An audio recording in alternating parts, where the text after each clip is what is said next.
You've been caught in the middle of something far bigger than you realize. What if I told you that the cargo on this flight wasn't just a shipment, it's a weapon? A deadly virus that could change everything. And Thomas? He wasn't just a scared old man. He was trying to stop us all from dying. Now we're stuck in a conspiracy that's going to cost us everything. The people behind this don't just want the cargo, they want us silenced. I'll never forget the moment we kicked him off the plane. But what happened just seconds later left us all terrified and confused. You won't believe what happened next. San Francisco International Airport, 5:45 p.m. The terminal was packed, buzzing with the sound of people rushing, the hum of announcements echoing over the loudspeakers, and the tired footsteps of passengers as they moved from gate to gate. It was a typical Friday evening. People were ready to leave the chaos of their work week behind and head to the comfort of home, or in my case, a long weekend getaway to New York City. I was working my usual shift as a flight attendant. The usual mix of seasoned travelers and first-timers filled the boarding area. But then I saw him. He was old, maybe in his early 70s. Thomas Harding, I later learned his name was. He was dressed in a nondescript gray sweater and khakis, clutching a small suitcase like it was his most prized possession. His face was wrinkled, eyes hidden behind thick glasses, but it was the way he walked that caught my attention. There was something off about him. He moved like someone trying to hide something. His steps were slow, cautious, as if he didn't want anyone to notice he was there. And I noticed, because I always notice. I can't quite explain it, but something didn't sit right about this guy. Once the plane started boarding, Thomas was among the last to get on. He shuffled down the aisle, his steps shaky, clearly feeling the weight of his years. I smiled politely, like I always do, but I could see his hands trembling as he reached for the overhead compartment. His fingers, pale and slightly bluish, shook as if he hadn't touched anything in years. It wasn't normal, even for someone his age. "Can I help you, sir?" I asked, my voice calm but firm, as I approached him. He nodded but didn't speak. His eyes darted nervously, and I could feel the anxiety radiating off him. It wasn't the typical nervousness I see in passengers. This was different. This was fear. Once everyone was seated, I made my rounds, checking seatbelts and ensuring everyone was settled in. But then something strange happened. Thomas stood up. Again. He was pacing up and down the aisle, his hands now clasped tightly against his chest. "Everything okay, sir?" I asked, trying to sound as reassuring as I could. "I saw it," he whispered under his breath, barely audible. "I saw it in the cargo hold." I froze. "What do you mean, sir?" I asked, trying not to sound too alarmed. But something in his eyes told me he wasn't talking about something normal. He didn't answer. Instead, he just stood there, his eyes wide, darting back to the rear of the plane where the cargo hold was. I wanted to dismiss it as paranoia, but the look in his eyes was anything but normal. It was pure, unrelenting terror. We were about 20 minutes into the flight when the captain's voice came over the intercom. "Ladies and gentlemen, we're expecting some turbulence ahead. Please fasten your seatbelts and remain seated." The announcement didn't faze anyone, but Thomas, he went pale. His hands started to shake again, and his eyes locked on me. "It's coming," he muttered, looking straight into my eyes. "Excuse me?" I asked, now really starting to get worried. This wasn't just an old man with a wild imagination. There was something more here, something he wasn't telling me. I could feel my heart rate pick up. I glanced toward the cockpit door, seeing Zane, our young rookie pilot. I could tell he was nervous too.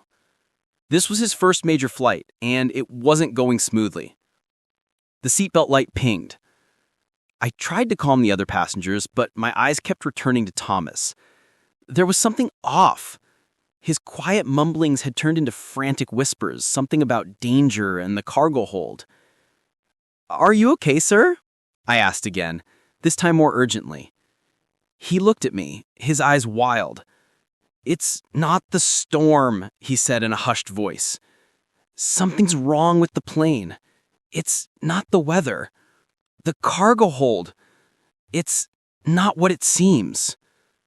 I wanted to laugh it off. I really did. But something stopped me. Something deep inside me screamed that I needed to listen. I wasn't sure what to do. We were in the air on our way to New York, and the turbulence was starting to get worse. But Thomas was saying something that didn't make sense. And as I turned to walk away, I saw his trembling hand reaching into his pocket, pulling out a crumpled piece of paper. He handed it to me without saying a word. I opened it. The note was short, barely legible, but the words burned into my mind. They'll regret it. I froze. What the hell was going on? This wasn't just an old man with a wild imagination. Something was wrong. The plane jerked suddenly, as though the air itself had turned against us. The turbulence wasn't just shaking the plane. It felt like we were being pushed by something else, something unnatural.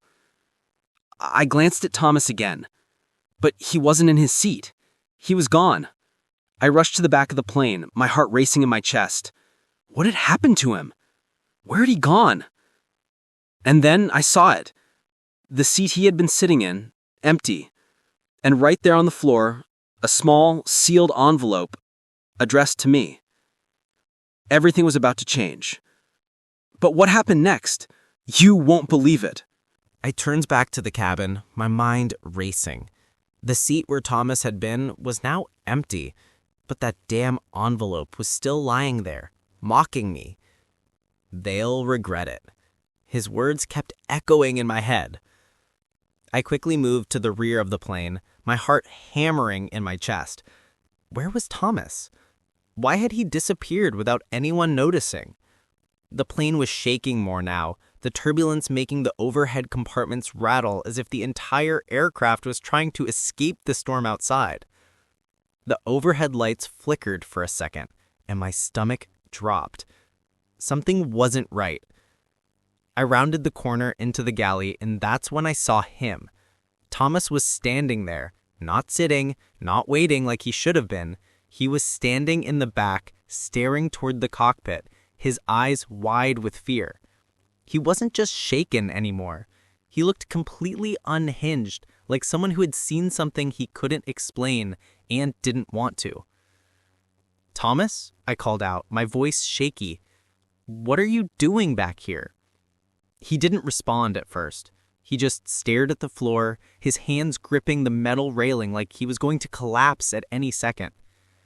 The plane jolted again, and I swear it felt like we were falling. "It's in the cargo hold." His voice was low, trembling, almost too soft to hear over the sounds of the turbulence. I saw it. They're coming for us. At this point, I didn't know if he was having a panic attack or if there was something else going on. The older man had been strange from the start, but now he was starting to scare me. I motioned for Bridget, another flight attendant, to come over. I needed help. "Thomas, what do you mean?" I asked again, trying to keep my voice calm. "The truth is in the hold." He looked up at me with wide, frantic eyes. "They're coming for you. It's too late." I took a deep breath, trying to center myself. It was just a man with a nervous breakdown, I told myself. But the more he spoke, the more I doubted that. There was something about the intensity in his voice, the way his hands gripped the railing, that made my blood run cold. Bridget reached my side just in time to hear him. She grabbed Thomas by the arm, but he jerked away, his eyes wild, filled with terror. "No, you don't understand. It's not the storm. It's not the weather." Before I could react, Thomas stumbled backward, knocking into the snack cart. The plane lurched again, and I swear it felt like we were falling.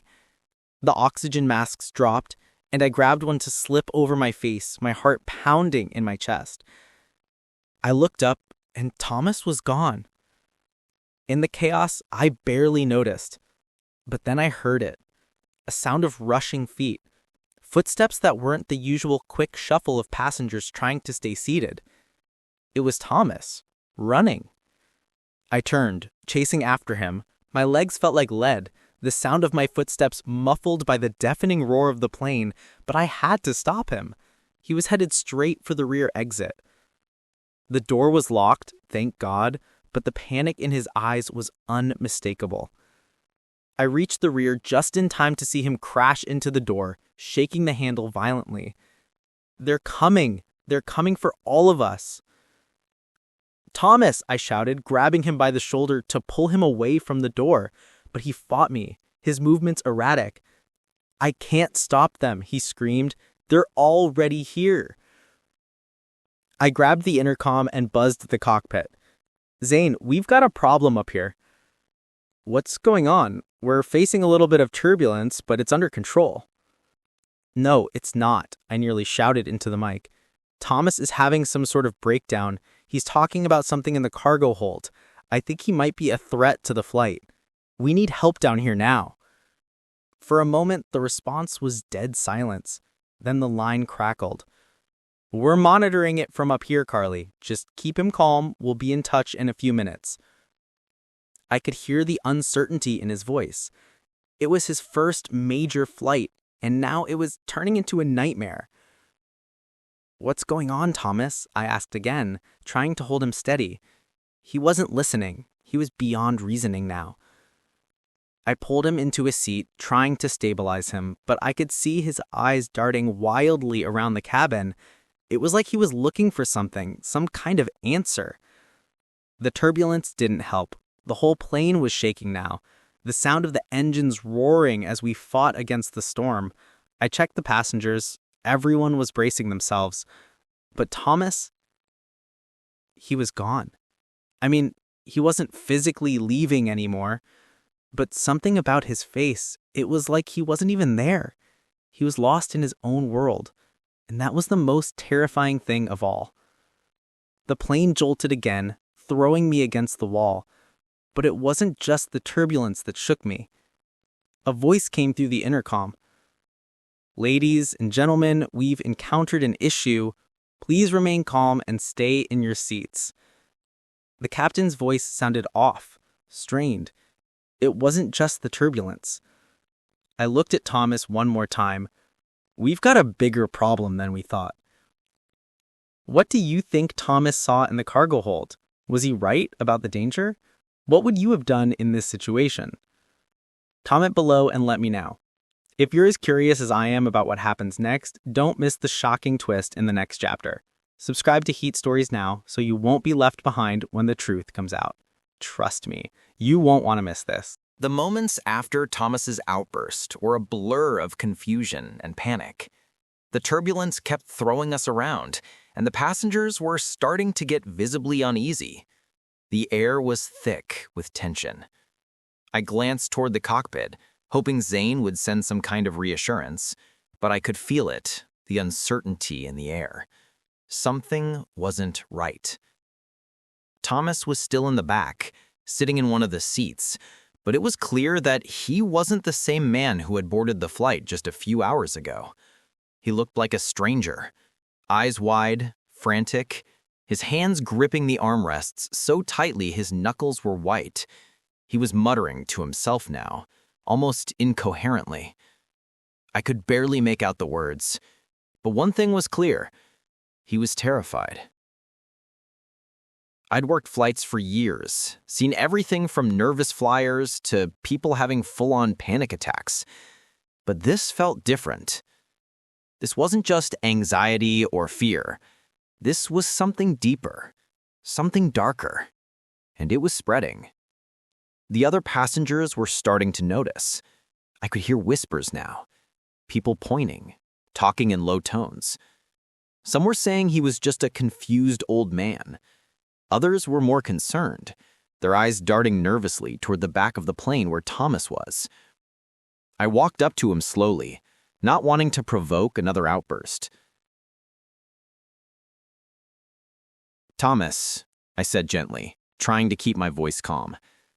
"Can you tell me what you saw? What's going on?"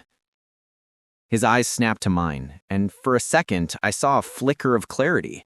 Then it was gone, replaced with more fear. "It's them." His voice was barely above a whisper. "They're already on board." "Who?" I asked, leaning in closer. "Who's on board, Thomas?" He shook his head frantically. I can't I can't tell you. They'll know. They'll know I told you.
The moment the turbulence hit, I thought we were done for.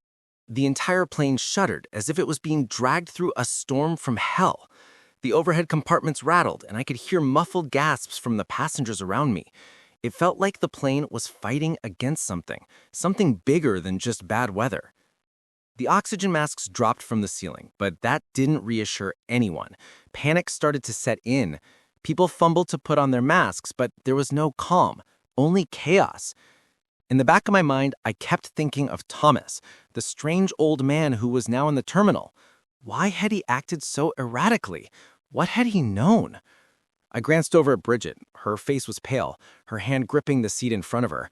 She was clearly shaken, but she was trying to keep it together, trying to calm the passengers.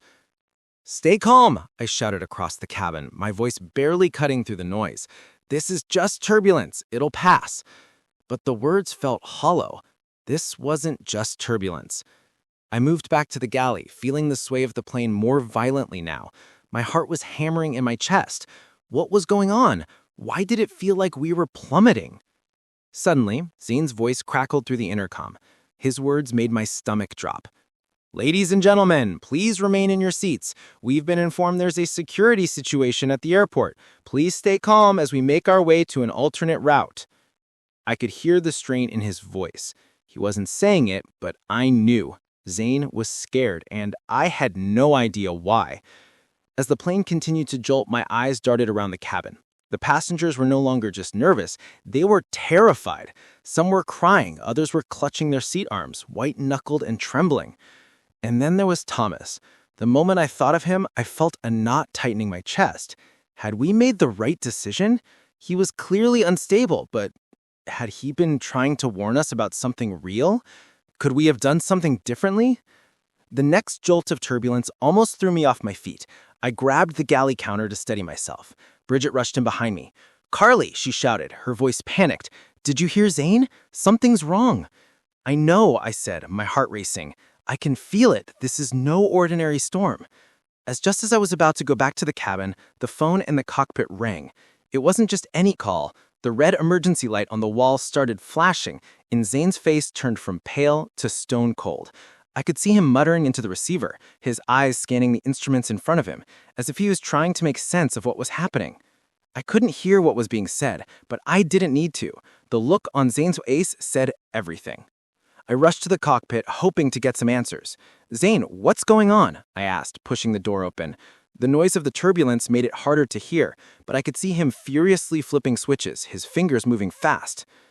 "It's not the storm, Carly. We're not just in bad weather. This is a covert operation. I think we've been targeted." I blinked, sure I hadn't heard him right. "Targeted? What the hell are you talking about? Zane, we need answers. The passengers." "I know," he cut me off. "I'm trying to keep it together, but something's wrong. This plane's been rerouted because of a security breach. There's a situation at the airport. A cargo shipment has gone missing, and Thomas was involved." My heart skipped a beat. "What do you mean Thomas was involved?" Zane turned to face me, his eyes dark. He wasn't just an ordinary passenger. He was connected to this. Whatever's happening, it's because of him. He knew something was going to happen. I felt a chill run down my spine. The turbulence didn't seem to be letting up, but I couldn't focus on that anymore. I was starting to understand. He knew. I repeated the words out loud. Thomas was trying to warn us. This isn't just about a flight. It's about something far bigger. I turned to leave the cockpit, my mind spinning with the implications. I had to talk to the crew, get them to understand that this wasn't just an ordinary flight. There was a much deeper conspiracy happening, and we were stuck in the middle of it. As I walked back toward the cabin, I could feel my legs shaking. The noise from the passengers, fear, confusion, whispers about the storm, and then what really got to me, the question everyone was silently asking, what was in the cargo hold? Before I could answer, I saw something I wasn't expecting. A cryptic note was lying on the floor where Thomas had been sitting earlier. It was folded neatly, as if it had been placed there on purpose, waiting for me to find it. I bent down and picked it up. The message inside was short, but the words hit me like a punch in the gut. They know, and we are already too late. The moment I read those words, the plane jerked again, harder this time. The sudden shift sent me stumbling back into the galley, and then, just as the oxygen masks dropped once again, I heard a voice in the intercom that would haunt me forever. All crew members, please report to the cockpit immediately. We have a situation. What's really happening on this plane? Why was Thomas so desperate to warn them? What's in the cargo hold that we still don't know? Comment below and share your thoughts. Do you think Thomas knew too much, or was he just trying to escape something darker? This is only the beginning. Don't miss the next shocking revelation. Subscribe to Heat Stories now to stay in the loop. You'll want to be here when everything comes crashing down. I stood frozen, the crumpled note still in my hand. They know, and we are already too late. The words kept repeating in my mind as the turbulence rocked the plane harder than before. My hands trembled, and I could barely catch my breath. Something was happening on this flight, something far bigger than a simple storm. I didn't know what it was, but the more I learned, the more it felt like we were trapped in the middle of a ticking time bomb. I glanced around the cabin. The passengers were quiet now, their fear palpable. They had no idea what was happening, but I could see the unease in their eyes, the way they shifted in their seats, waiting for something to happen. The plane jolted again, and for a split second, I thought we were going down. I glanced at the cockpit, my pulse racing. Zane wasn't in the cabin, but I knew he'd be just as shaken. The look on his face earlier, pale, tight-lipped, like he was holding something back, was still fresh in my mind. I turned to Bridget, who was still trying to calm the passengers. She saw the fear in my eyes as I walked toward her, and without saying a word, she followed me into the galley. "What's going on?" she asked, her voice low, barely above a whisper. "I don't know," I admitted, shaking my head, "but something isn't right. Zane said this was a covert operation, something to do with the cargo." Bridget looked as though she was about to say something, but then the intercom crackled, and we both froze. "Carly, Bridget, get back to the cockpit immediately. We need to talk." I grabbed Bridget's arm, and together we made our way back to the cockpit. Every step I took felt heavier, as if the weight of the truth was bearing down on me. We reached the door, and I pushed it open, stepping into the tense silence of the cockpit. Zane didn't look up right away. He was staring at the control panel, his hands hovering over the buttons as if he was waiting for something to happen. He was sweating, beads of it gathering on his forehead, and his jaw was clenched tight. "Zane," I said quietly, my voice almost breaking, "what's going on?" He turned slowly, his eyes dark. "We've got a bigger problem than I thought. The cargo." I felt a cold chill run down my spine. "What about it?" I asked, my voice barely a whisper. Zane swallowed hard before answering. "The cargo wasn't just mislabeled. It's not just some innocent shipment of supplies. It's dangerous." I stared at him, not understanding. Dangerous? How could a cargo shipment be dangerous? His face tightened as he looked at me. "You've heard of Project Elysium, right?" I shook my head. "What's that? Some kind of military operation?" "Exactly." Zane's voice was shaky now, and I could see he was holding something back. "Thomas wasn't just some random passenger. He was an operative, part of a covert military program. The cargo isn't what they say it is. It's linked to aviation technology, weapons-grade stuff. And if it's in the wrong hands..." I felt my heart racing. My throat went dry, and I had to swallow hard to keep my composure. So Thomas wasn't just acting crazy. "No, he was trying to stop it," Zane said, his voice tense. "I think he was trying to warn us. He knew the plane was compromised from the moment we boarded. The storm, the turbulence, it's all part of a plan. Whoever's behind this wants something that's on board this flight, and they're coming for it." The words hung in the air like a storm cloud waiting to burst. I wanted to ask more, to understand what was happening, but I couldn't. My mind was racing too fast. What does this mean for us? I finally managed to ask. It means we're all in danger. Zane's voice was strained, and we're not going to make it to New York. Not if we don't do something. I didn't need to be told twice. We needed to act fast. I turned to Bridget, and we both nodded. We need to check the cargo hold, I said, already knowing what had to be done. No, Zane said quickly. It's locked down. Only the crew can access it, and right now, I'm not sure it's safe. I couldn't believe what I was hearing. How could we not check the cargo hold? We had to know what was in there, what we were dealing with. But Zane was right. If the cargo was as dangerous as he said, we couldn't risk opening it without backup. We had no choice but to wait. But the longer we waited, the more dangerous this became. I had to make a decision. We either confront this head-on, or we sit back and pray we don't become part of the conspiracy. The turbulence was easing, but I could still feel the weight of the situation. I turned back to Zane. How much time do we have? He hesitated. I'm not sure, but whatever's in that cargo hold, it's the key. If it gets into the wrong hands, we're all screwed. I felt a pit form in my stomach.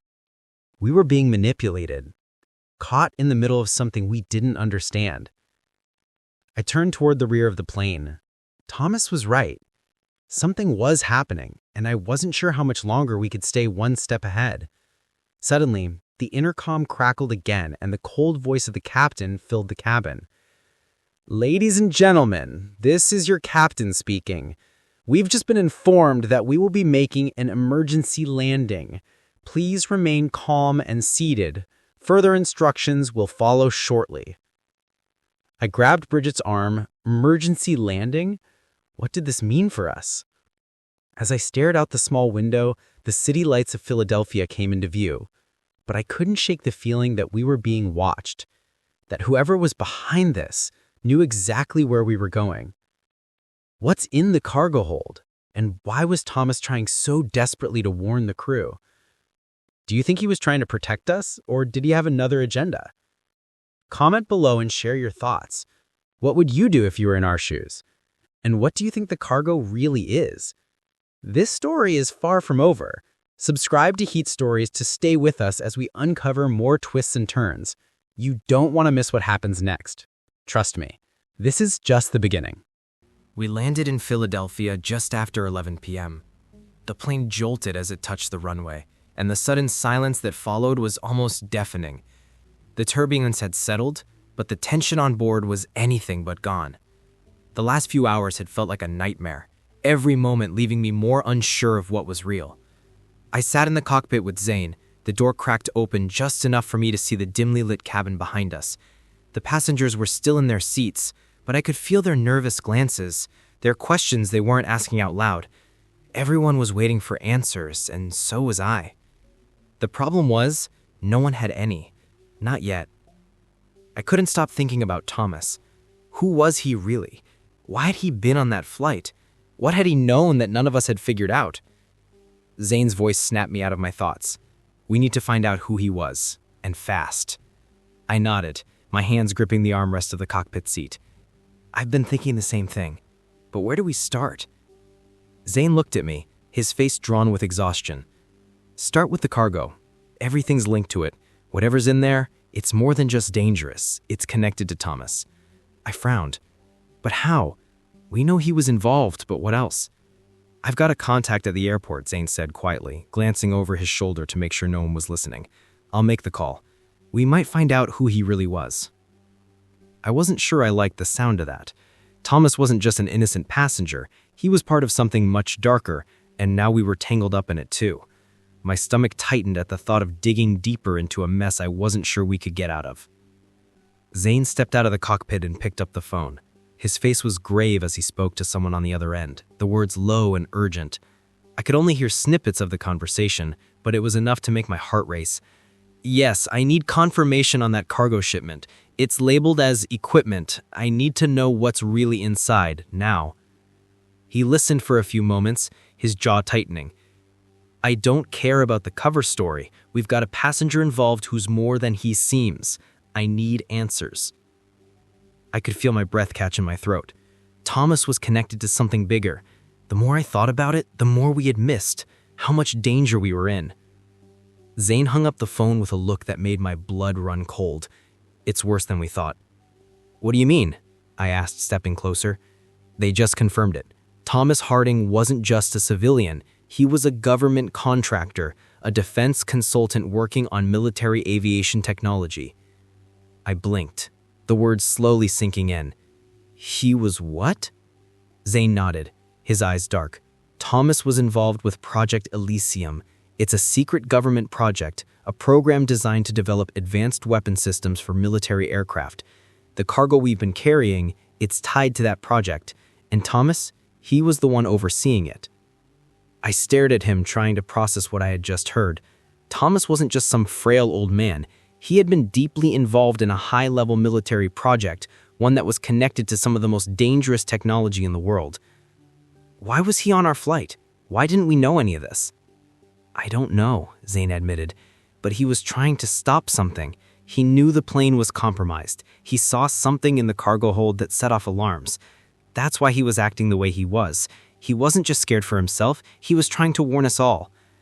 I tried to wrap my head around everything, but the more I thought about it, the more pieces of the puzzle started to fall into place. Thomas wasn't just a whistleblower, he was part of something much bigger. He had been trying to stop a weaponization program that could change the course of global power, and now we are caught in the middle. Who else knows about this? I asked, the question feeling like it was burning on my tongue. Zane hesitated, his eyes looking over my shoulder, almost as if he was afraid someone might overhear. I don't have all the answers, Carly, but I know one thing. We're not safe. The people who are after Thomas, they're not just going to let this slide. We need to figure out what's in that cargo hold, and we need to do it fast. I swallowed hard. My mind was racing, my thoughts spinning out of control. The plane, the passengers, the cargo, everything was connected to something much darker than I had ever imagined. We couldn't just land and pretend nothing was wrong. Not now. Not after what we had learned. The plane jolted again, but this time it wasn't just turbulence. Something was wrong. We were descending rapidly, and the crew's voices over the intercom had a panicked edge. The captain's voice, shaky, came through.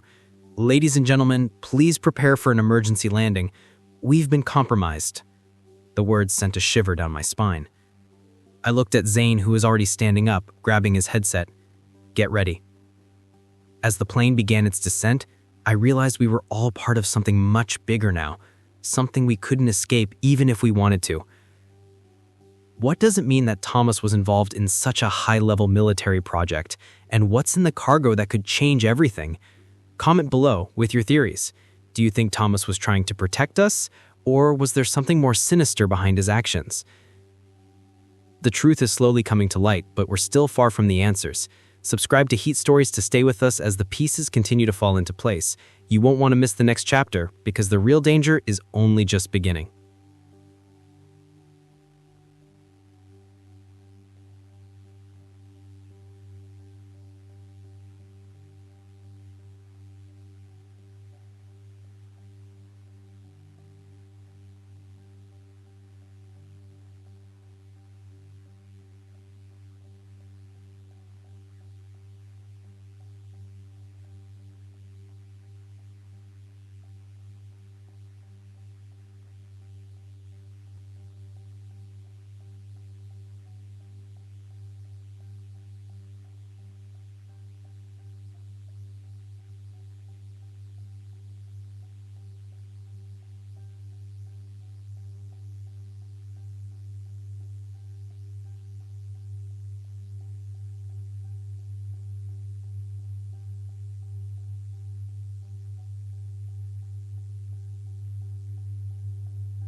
As the plane descended, I could feel the weight of everything pressing down on me. Zane was already in motion, rushing to the cockpit, his face pale, his hands shaking. I followed him closely, trying to make sense of everything. The captain's voice crackled through the intercom once again, but this time it was filled with urgency. "Ladies and gentlemen, please remain calm. We are approaching an emergency landing. The authorities have been alerted. Everyone, stay seated and follow the crew's instructions." The words emergency landing sent a chill through me. It wasn't just the storm that was causing all this panic. There was something far bigger at play here. And whatever it was about to catch up to us. I entered the cockpit to find Zane already strapped into the pilot seat, looking at the control panel. He was in full crisis mode, flipping switches, talking into the mic to ground control. His fingers were moving faster than I could keep up. "Zane, what's happening?" I asked, my voice barely above a whisper. "We've been compromised," he said flatly, his eyes glued to the instruments. "I don't know exactly who, but they've been tracking us since we left San Francisco." I didn't want to ask the next question, but I had to. "Who's tracking us?" Zane paused, clearly trying to keep his composure. "I think it's the same people who are after Thomas. They're military, high-level contractors. They're trying to take control of that cargo, and they'll stop at nothing to get it." The weight of his words hung in the air, suffocating me. I looked out the window, the lights of Philadelphia growing closer, but they felt like the light at the end of a tunnel, and not in a good way. I stepped back into the cabin to check on the passengers. The tension in the air was palpable.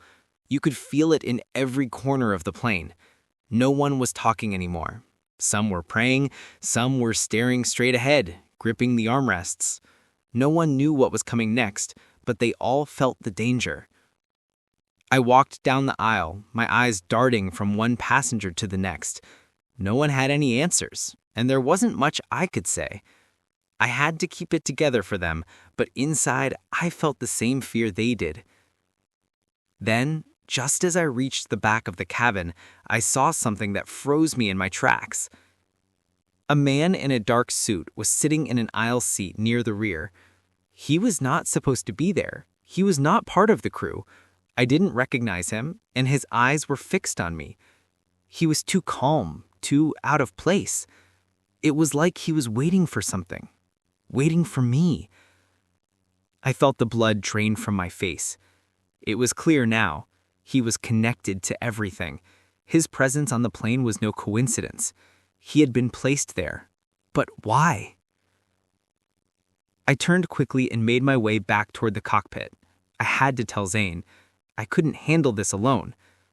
When I got to the cockpit, Zane was on the radio again, his voice growing more strained. The descent was getting steeper, and the plane was shaking. But I couldn't focus on that. "Zane, there's a man on the plane. A man I don't recognize. He's not part of the crew." Zane froze, his eyes meeting mine. "Where is he now?" I replied, "He's sitting near the back. He was watching me. I don't know who he is, but he doesn't belong here." Zane's eyes darted to the instruments, his expression hardening. "I don't like this. Stay close, Carly. I'm not sure who else we're dealing with, but I have a feeling he's part of the reason we're in danger." As we continued our descent, I couldn't shake the feeling that this man was part of the larger conspiracy. Whoever was behind this, they weren't just trying to steal the cargo. They were trying to control the entire situation, and now they were going after us too. We touched down in Philadelphia with a force that sent a shiver down my spine. The plane screeched to a halt on the tarmac, the brakes squealing as we skidded to a stop. The emergency lights flickered, bathing the cabin in a red, eerie glow. The passengers were immediately ushered off the plane by ground control, but I couldn't leave, not yet. I had to find out who this man was, and more importantly, I had to figure out what was really in that cargo hold. I stepped off the plane with Bridget, my pulse still racing. We were led through a narrow hallway, but the moment we reached the gate area, I saw the man again, the one I had seen earlier. He was standing by the terminal door, watching us, his face expressionless. Before I could say anything, a team of military personnel appeared out of nowhere. They were all wearing plain clothes, but there was no mistaking who they were. They were here for the cargo, and they were making it clear they were in charge now. I felt a pit form in my stomach as I realized the situation had escalated beyond our control. We had been caught in the middle of something much bigger than we ever imagined. Just as we were about to speak to the military, one of the soldiers turned toward us with a look that sent a chill down my spine. "You're going to want to come with us." I froze. What did they want with us? What had we gotten ourselves into? The last thing I saw before everything went dark was the plane's cargo hold, sealed, and now in the hands of people we couldn't trust. Who are these people, and why are they after the cargo? What's really going on? Comment below with your theories. What do you think is inside the cargo hold, and why was Thomas trying to stop it? Subscribe to Heat Stories now and stay updated on this incredible story. You won't want to miss the shocking twists in the next chapter. This is only the beginning, and there's so much more to uncover. I don't think I'll ever forget the moment we landed in Philadelphia. The screeching of the plane's wheels against the runway, the sharp smell of burned rubber, and the chaotic noise of the emergency crew as they surrounded the plane. But in that moment, something felt different.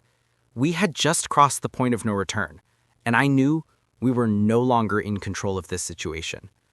Whatever was happening, it was bigger than us, and there was no turning back. I stood there in the terminal, heart pounding, watching as soldiers swarmed the plane. I could feel my stomach twist in knots. They were here for the cargo, no doubt about it, but there was something even more pressing. What about us?